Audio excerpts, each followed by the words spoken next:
మీరు జీతం కోసం చేశారా, దేశానికి సేవ చేయాలని చేశారా? అది మీరు పుస్తకం చదివి చెప్పాలి. చదివి చెప్తాను.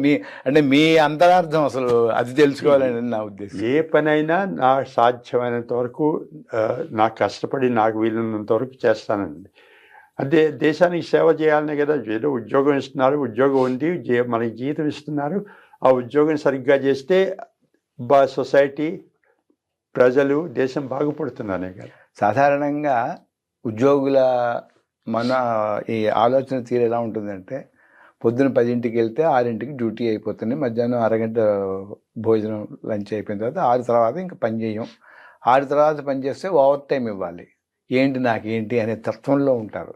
కానీ ఐఏఎస్లు, ఏపీఎస్లు, సివిల్ సర్వీసెస్లో ఉన్న వాళ్ళకి ఇలాంటివి పట్టించుకోవడం కుదరదు. అలా నేను అన్నండి. అన్ని కాడర్స్లోనూ, అన్ని లెవెల్స్లోనూ కష్టపడి పనిచేసేవారు, కర్తవ్యంగా చేసేవాళ్ళు ఉన్నారు. ఐఏఎస్లో, ఐపీఎస్లో కూడా ఎందుకులే ఈ మాత్రం చేస్తే సరిపోని సరిపెట్టుకునే వాళ్ళు ఉన్నారు.